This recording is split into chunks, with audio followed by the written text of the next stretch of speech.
حضرت بہلول دانا رحمت اللہ علیہ بیٹھے تھے تو ہارون رشید حج کر کے آ رہا تھا، تو رستے میں حضرت شیخ سے ملاقات ہو گئی، تو السلام علیکم کے بعد کہنے لگا حضور کوئی حکم ہو تو بتائیے گا۔ تو حضرت بہلول دانا فرمانے لگے تیرا رب کون ہے؟ اس نے کہا اللہ۔ تو فرمایا میرا کون ہے؟ کہا اللہ۔ فرمانے لگے تو بڑا ہی بیوقوف ہے، کیا تو یہ سمجھتا ہے کہ رب ہارون رشید کو تو دے گا اور بہلول دانا کو بھول جائے گا؟ تیرا بھی وہی رب ہے، میرا بھی وہی رب ہے۔ اس نے اگر تجھے دے کے آزمایا ہے تو ہو سکتا ہے مجھے نہ دے کے آزما رہا ہو۔ جب اس کی حکمت کے تقاضے ہوں گے تو عطا کرے گا اور دے گا، تو جا اپنا کام کر۔ بھائی اپنی روحانی زندگی، اپنی عبادات، اپنے وظائف، اپنے روزمرہ کے معاملات، اپنی دعائیں، اپنا استغفار، دیکھو کوئی مشکل کام تو نہیں 2 رکوع ہیں سورہ واقعہ کہ اگر رات کو پڑھ لی جائے تو۔ میں کس طرح یہ بات بیان کروں کہ تعویذ بانٹنا آسان ہے اور وظیفہ بتانا مشکل ہے۔ سارا دن تعویذ بانٹیں تو لوگ لینے کو تیار ہیں، اور اگر آپ وظیفہ بتائیں تو کہتے ہیں تو مشکل کام ہے۔ او خدا کے بندے، اگر آپ کا تعلق قرآن پاک کے ساتھ مضبوط ہو، قرآن پاک کے ساتھ اگر آپ کا رشتہ ہو، لوگ سفارشیں ڈھونڈتے ہیں نا دنیا میں، کوئی تعلق مل جائے تو میرا کام ہو جائے۔ دنیا میں اتنا مشکل معاملہ ہے، آخرت میں مجھے بتائیے گا کتنا مشکل معاملہ ہوگا۔ میرے نبی پاک صلی اللہ تعالی علیہ وسلم نے فرمایا جو لوگ سورہ ملک پڑھا کرتے تھے نا، سورہ ملک، یہ سورت ملک قیامت میں ان کی سفارش کرے گی، اور اس طرح کرے گی کہ کہے گی اے اللہ یہاں اس بندے کو جنت میں داخل کر دے یا مجھے قرآن پاک سے علیحدہ کر دے۔ تو رب فرمائے گا جا اس کا دامن تھام کے اسے جنت تک پہنچایا۔ آپ بات کو سمجھیں، جب آپ کے تعلقات اپنے معاملات کے ساتھ مضبوط ہوں گے، یہ نبی کریم نے وعدہ کیا ہے کہ تو سورت واقعہ پڑھ تیرے گھر میں فاقہ نہیں آئے گا۔ حضرت عبداللہ ابن مسعود رضی اللہ تعالیٰ عنہ بیمار تھے تو حضرت عثمان غنی رضی اللہ تعالیٰ عنہ تیمارداری کے لیے تشریف لے گئے اور جا کر کے کہا کہ آپ بڑے بیمار ہیں، آپ کی بیٹیاں زیادہ ہیں، میں چاہتا ہوں کہ خزانے میں سے کچھ مدد کروں۔ تو سیدنا عبداللہ ابن مسعود رضی اللہ تعالیٰ عنہ اٹھ کے بیٹھ گئے اور کہنے لگے امیر المومنین، اللہ آپ کو میری طرف سے، میری بیٹیوں کی طرف سے بہتر صلہ دے، میری بیٹیوں کو کسی خزانے کی ضرورت نہیں، میں نے انہیں خزانہ دے دیا ہے۔ کہا جناب آپ نے کون سا خزانہ دیا ہے، میں آپ کے مالی معاملات کو جانتا ہوں۔ تو فرمانے لگے امیر المومنین، میرے نبی کریم نے فرمایا ہے جو سورت واقعہ پڑھے اسے کبھی فاقہ نہیں آتا، میں نے بیٹیوں کو یاد کرا دی ہے، یہ خزانہ میں نے انہیں دے دیا ہے۔ وہ سارے والدین سنیں جو بیٹیوں کے لیے پریشان رہتے ہیں۔ حضرت عبداللہ ابن مسعود نصیحت کر رہے ہیں، فرمانے لگے میں نے سورت واقعہ یاد بھی کرا دی ہے، پڑھنے کی عادت بھی ڈال دی ہے۔ حضور نے فرمایا ہے جو سورت واقعہ پڑھے اسے فاقہ نہیں آتا۔ کہنے لگے چاند تو اپنی جگہ چھوڑ سکتا ہے، سورج گر سکتا ہے، تارے ٹوٹ سکتے ہیں، پر مدینے والے رسول کی بات غلط نہیں ہو سکتی۔ حضور نے فرمایا فاقہ نہیں آئے گا تو انشاءاللہ کبھی بھی نہیں آئے گا۔ کرنے کا کام یہ ہے کہ ہم اپنے معاملات، اپنی عبادات، اپنی دعائیں کبھی 10 منٹ عادت ہو جائے نا دعا مانگنے کی علیحدہ سے رات کو۔ حضور نے فرمایا جو فرض نماز کے بعد دعا مانگے اللہ اس کی قبول کر لیتا ہے۔ نبی پاک صلی اللہ تعالی علیہ وسلم نے فرمایا اللہ مسافر کی دعا قبول فرماتا ہے۔ حضور نے فرمایا اللہ مظلوم کی دعا قبول فرماتا ہے۔ حضور نے فرمایا بیمار سے دعا کراؤ اللہ اس کی دعا قبول فرماتا ہے۔ میرے نبی پاک نے فرمایا ماں باپ جب بھی اولاد کے لیے ہاتھ اٹھائیں، ویسے تے بلے شاہ تو آسمانی اڑ دیا ہی پھڑ دیں، جڑا گھر بیٹھا انہوں بڑھیا ہی نہیں۔ حضور فرمانے لگے ماں باپ جب بھی اولاد کے لیے دعا فرمائیں اللہ ان کی دعا کو قبول کرتا ہے۔ آپ اپنا تعلق بنائیں، دعا کے ساتھ، عبادت کے ساتھ، مصلی کے ساتھ رشتہ بنائیں، استغفار پڑھیں۔ صلاح الدین ایوبی صلیبی جنگوں میں تھے، رات کو مسجد اقصی میں نماز پڑھی تو پریشان تھے۔ ایک بزرگ سے ملاقات ہوئی تو وہ کہنے لگے کہ آپ بڑے پریشان ہیں۔ کہنے لگے حضور پریشان اس لیے ہوں کہ پہلے ہی مسلمان کمزور ہے، اب میں نے سنا ہے دشمن کا ایک بحری بیڑا وہ جنگی سامان سے بھرا ہوا آ رہا ہے، تو اب ان کے پاس اور تلواریں اور نیزے آ جائیں گے، مسلمانوں کے پاس پہلے ہی وسائل کی کمی ہے، پریشان ہو کس طرح کر کے مقابلہ کریں گے؟ یہ بات کہتے ہی صلاح الدین ایوبی نے بزرگوں سے کہا حضور آپ بھی دعا کرنا، دعا کی بڑی طاقت ہے۔ میرے نبی پاک نے فرمایا دعا مومن کا ہتھیار ہے، دعا مومن کا، دعا مومن کا۔ حضور نے فرمایا تقدیر کو سوائے دعا کے کوئی چیز نہیں بدل سکتی، دعا مومن کا ہتھیار ہے، یہ کافر کے پاس کوئی نہیں، یہ ہتھیار ہے مومن کا۔ اللہ کرے آپ کو سمجھ آئے، پھر سنیں، کئی بار کہہ چکا ہوں یہ ہتھیار ہے۔ کافر کے مقابلے میں جو تیرے پاس سب سے بڑا ہتھیار ہے وہ دعا ہے۔ دعائیں کرانی چھوڑ دی، کرنی چھوڑ دی، لینی چھوڑ دی۔ حضرت سیدنا انس بن مالک رضی اللہ تعالیٰ عنہ فرمایا کرتے تھے میں نے وہ رنگ دیکھا ہے جب حضور دعا مانگتے تھے اور حضور کی مقدس آنکھوں میں آنسو بھی ساتھ ہی بہا کرتے تھے، میں نے وہ انداز دیکھا ہے۔ تو صلاح الدین ایوبی بزرگ سے کہنے لگے آپ بھی دعا کیجیے، اور خود رونے لگے اور سر سجدے میں رکھ کے رونے لگے، اور عشاء سے لے کر فجر تک روئے، خوب روئے۔ صبح وہ بزرگ آئے تو صلاح الدین ایوبی کا خوبصورت اور ہنستا ہوا چہرہ دیکھا، کہنے لگے آپ بڑے خوش ہیں، رات تو میں نے بڑے روتے ہوئے دیکھا تھا۔ تو کہنے لگے حضور وہ جو بحری بیڑا آ رہا تھا نا وہ پانی میں ڈوب گیا ہے، اب وہ نہیں آ رہا، ابھی خبر آئی ہے تو میں بڑا خوش ہوں۔ بزرگ کہنے لگے اٹھ سینے سے لگ اور سن ایک بات، وہ بحری بیڑا پانی میں نہیں ڈوبا، وہ تیرے آنسوؤں میں ڈوب گیا ہے۔ وہ جو تو رات رویا ہے نا رب کریم کی بارگاہ میں تو وہ ڈوب گیا ہے۔ حضرت عائشہ صدیقہ رضی اللہ تعالیٰ عنہ فرماتی ہیں ایک عورت تھی اور اسے نبی پاک صلی اللہ تعالیٰ علیہ وسلم نے نا وہ کلمہ پڑھ کے مسلمان ہوئی، مدینہ طیبہ آ گئی تو حضور نے مسجد نبوی شریف میں اس کے لیے مکان، ایک سادہ سا کمرہ ساتھ مسجد کے بنوا دیا، وہیں رہنے لگی۔ اکثر وہ سیدہ طیبہ کے پاس آتی تو حضرت عائشہ صدیقہ رضی اللہ تعالیٰ عنہ فرماتی ہیں وہ بڑی باتیں سناتی اور آخر میں کہتی وہ ہار والا دن بھی بڑا عجیب دن تھا اور میرے رب کی قدرتوں کا دن تھا، وہ بھی بڑا عجیب دن تھا۔ سیدہ عائشہ صدیقہ رضی اللہ تعالیٰ عنہ ایک دن فرمانے لگی کہ تو ہار والے دن کا بڑا ذکر کرتی ہے، وہ کیا دن تھا؟ تو خاتون کہنے لگی اماں جی وہ دن تھا جب میرے رب پر بھروسہ اور مضبوط ہو گیا، جس دن میرا اپنے رب پر توکل اور بڑھا، میرے ایمان میں یقین میں اور پختگی آئی۔ کہنے لگی میں ایک گھر کی کنیز تھی، نوکرانی تھی، اس گھر میں ایک بچی تھی جس کے پاس سونے چاندی ہیرے جواہرات کا ہار تھا۔ اس زمانے میں نا چمڑے کے اوپر لوگ ہیرے جواہرات لگاتے تھے، کئی دفعہ سرخ رنگ کے چمڑے پہ لگائے جاتے تھے، وہ بچی پہنتی تھی۔ تو کہتی ہوں بچی کے اس نے اتار کے رکھا یا اس سے گرا وہ ہار تو چیل اسے اٹھا کے لے گئی گوشت سمجھ کے اور میرے سامنے اٹھا کے لے گئی۔ گھر والوں نے مجھ سے پوچھا، یہ بخاری میں موجود ہے، گھر والوں نے پوچھا مجھ سے کہ وہ ہار کہاں ہے تو میں نے کہا چیل اٹھا کے لے گئی۔ گھر میں کچھ چوری ہو جائے تو سب سے پہلا الزام کس پہ لگتا ہے؟ ملازمین پہ۔ کہتے انہوں نے مجھے بڑا مارا، بڑی تکلیف تھی، حتیٰ کہ میری شرمگاہ تک کی تلاشی لی، میری عزت اتنی خراب کی میں بتا نہیں سکتی۔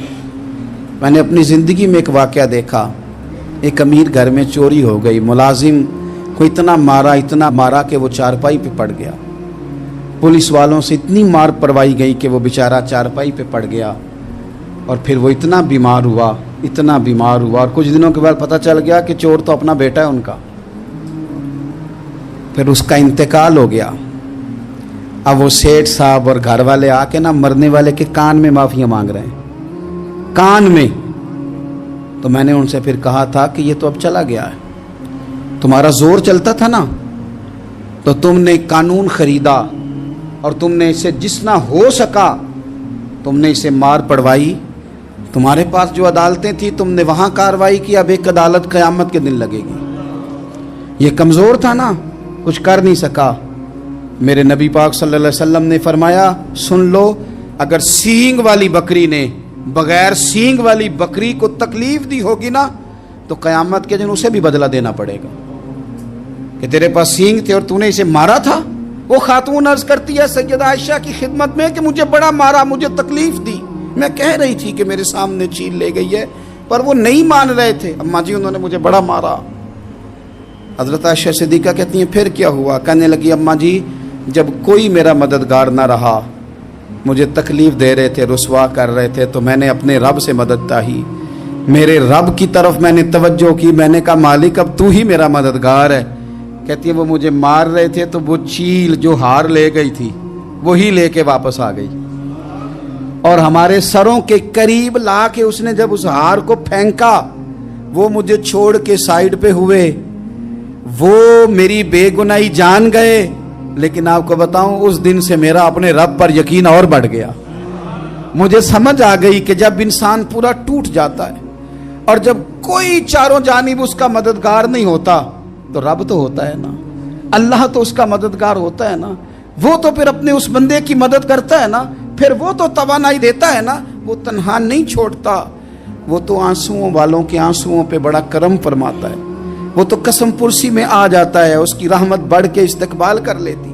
او میری ملت کے جوانوں، مزہ نہیں آ جاتا جب ساری دنیا سوئی ہو، ساری دنیا، اور بستر بھی گرم ہو اور نیند بھی پورا غلبہ کر رہی ہو، اور اچانک گھنٹی بجے دماغ میں، آنکھ کھلے، گھڑی پہ نظر پڑے، 3:30 4 بجے کا پیغام گھڑی بتائے، اور کوئی چڑھتی جوانی والا اٹھ کے وضو کرے، اور جب وہ مصلی کھول کے بچھائے تو مدینے والے محبوب کہتے ہیں کہ ہر نماز پہ رب ثواب دیتا ہے، اور جو اٹھ کے تہجد کی نماز پڑھے اسے دیکھ کے تو رب مسکراتا ہے، جو اس کی شان کے لائق ہے، جو اس کی شان کے لائق، وہ مسکراتا ہے، خوش ہوتا ہے کہ میرا بندہ تہجد میں اٹھ گیا، وہ مسکراتا ہے۔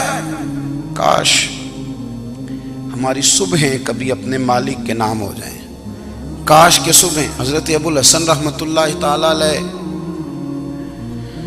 حضرت معاذ ابن جبل رضی اللہ تعالیٰ عنہ کے پاس بیٹھا کرتے تھے، فرماتے ہیں ان سے جو پیار بڑھا تو پھر میرا مصلی سے بھی بڑھ گیا۔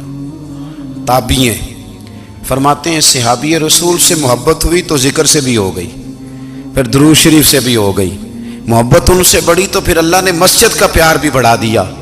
آپ فرماتے ہیں کہ میری ہر وقت طبیعت چاہتی تھی کہ بس اللہ اللہ کروں، بس اللہ اللہ کروں، بس نہ میں ذرا تھوڑی جان چھڑاؤں لوگوں سے، کوئی 10 منٹ ملے تو میں کوئی 4 نفل پڑھ لوں، میں تھوڑا سا نہ بچوں لوگوں سے، اور مجھے تسبیح ملے تو میں نہ کچھ 400-500 دفعہ استغفار پڑھوں، سبحان اللہ، الحمدللہ، اللہ اکبر، لا حول ولا قوت الا باللہ، میں نہ تسبیحات پڑھوں۔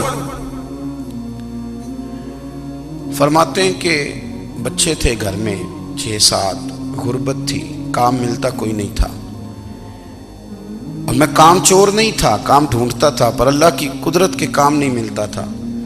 فرماتے ہیں کہ میں نے ایک دن اپنی اہلیہ سے کہا کہ آج میں پھر جاتا ہوں کام ڈھونڈنے، تو میری بیوی بڑی فرما بردار تھی، پر اس دن نہ غربت کے ہاتھوں تنگ آ کے کہنے لگی آج نانا کوئی تو چیز لے کے آیا، تو مجھ سے بچوں کی بھوک نہیں دیکھی جاتی ہے، سب روگاں دا روگ محمد جس دا نام غریبی، کنڈ بلا کے لنگ جاندے نہیں دوست یار قریبی، آج نہ کچھ لے کے آیا تو میں بچے لے کے میکے چلی جاؤں گی۔ شیخ فرماتے ہیں کہ میں بڑا پریشان گھر سے نکلا، پر میں نے صبح سے لے کے زور تک کام ڈھونڈا، کام ملا کوئی نہیں، تو میرے دل میں خیال آیا چلو کام نہیں ملتا تو اللہ اللہ تو کرے نا، چلو بندوں کی مزدوری نہیں ملتی تو رب کریم کی عبادت ہی کرتے ہیں۔ فرماتے ہیں کہ میں نے نا فرات کے پانی سے وضو کیا، نہر کے، شدید دھوپ تھی، ساتھ ریت تھی اور ریت تپ رہی تھی، میں نے اپنا رومال وہیں مصلی کے طور پر بچھا لیا، اور فرماتے ہیں کہ زور سے لے کر عصر تک نماز پڑھی، دھوپ بھی پورے زور پہ، پر میرے سجدے کا ذوق بھی پورے زور پہ۔ فرماتے ہیں سورج بھی چمک رہا ہے اور رب کی عبادت کا ذوق بھی پورے زور پہ، میں سجدہ کروں تو پھر میرا اٹھانے کو جی نہ چاہے۔ میرے استاد لکھا کرتے تھے، یہ ان کا شعر ہے، وہ کہا کرتے تھے مجھے سوز دے، مجھے ساز دے، اور مجھے نیم شب کا نیاز دے، دم سجدہ خود کو میں توڑ دوں، مجھے ایسا ذوق نماز دے، اور میں تیری بہار کا پھول ہوں، میں کھلا بھی ہوں تو تیرے لیے، مجھے میری شاخ سے توڑ لے، مجھے اپنی زلف کا ناز دے۔ بھائی فرماتے ہیں کہ عصر تک میں نے نفل پڑھے، دل ڈھلنے لگا، عصر کی نماز پڑھی اور میں وہاں سے چلا۔ اب میں جب نکلنے لگا تو دل میں خیال آیا کہ چھوٹی چھوٹی دیواریں ہیں گھر کی، بغیر کچھ لیے جاؤں گا تو بیوی دور سے دیکھے گی تو شور کرے گی کہ پھر خالی ہاتھ آ گیا ہے۔ کہتے میں نے اپنے اسی رومال میں جس پہ میں نے نماز پڑھی تھی نا، رومال میں کیا عقیدے پنجابی جو صافہ کہتے ہیں، اسی میں نا میں نے کچھ ریت بھر لی کہ وہ دور سے دیکھے گی تو سمجھے گی کچھ لے کے آیا ہے، چلو جا کے اسے بتا دوں گا کہ آج پھر مزدوری نہیں ملی۔ کہتے ہیں وہ ریت لے کر جب میں گھر میں گیا تو پہلے بیوی دروازے پہ کھڑی ہوتی تھی، پوچھتی تھی خالی ہاتھ آ گئے ہو؟ آج میں نے دیکھا تو ہے ہی کوئی نہیں۔ فرماتے ہیں میں اندر داخل ہوا، سلام لیے، کونے میں نے وہ رومال رکھ دیا اور میں نے آواز دی کہ بھلی مانس کہاں ہو؟ تو وہ کہنے لگی آپ منہ ہاتھ دھو لیں، میں روٹی لے کے آئی۔ میں نے کہا روٹی کہاں سے آ گئی؟ یہاں تو کئی دنوں کے فاقے، تو کئی دنوں کی غربت ہے، یہاں تو اس گھر میں تو فقیری ہے۔ فرماتے ہیں کہ وہ روٹی لے کے آئی اور اس وقت کی جو موجودہ نعمتیں تھیں، سمجھ لیں سلاد، اچار، ہر چیز ساتھ لائی۔ میں نے کہا کہ بچے کہاں گئے؟ کہنے لگی وہ کھانا کھا کے کھیلنے گئے، آپ کھانا کھا لیں آ جاتے۔ کھانا اس نے چن دیا۔ میں نے حیرت انگیز لہجے میں ساری نعمتیں اپنے دسترخوان پہ دیکھ کر کے بیوی سے پوچھا یہ کہاں سے آیا کھانا؟ بچوں کو تو نے کہاں سے کھانا کھلایا؟ یہ سارا کچھ کیسا ہے؟ تو کہنے لگی پتہ نہیں آج آپ کس کریم کی مزدوری کرنے چلے گئے تھے، پتہ نہیں کس کریم کی، میرے گھر میں تو اتنی نعمتیں آئی ہیں کہ مجھ سے سنبھالی نہیں جا رہی، اتنا اناج ہے، اتنا گندم ہے، کس کریم کے دروازے آج چلے گئے تھے؟ یہ کہتے کہتے وہ اٹھی اور اٹھ کر کے کہنے لگی پہلے بڑا کچھ آیا تھا، اب کیا لے آئے ہو؟ اور جا کر کے نا اس نے وہ ریت والا رومال کھولا، کہنے لگے میں تو لے کے آیا تھا ریت، تو میرے رب نے اسے بھی سونے اور ہیرے بنا دیا تھا۔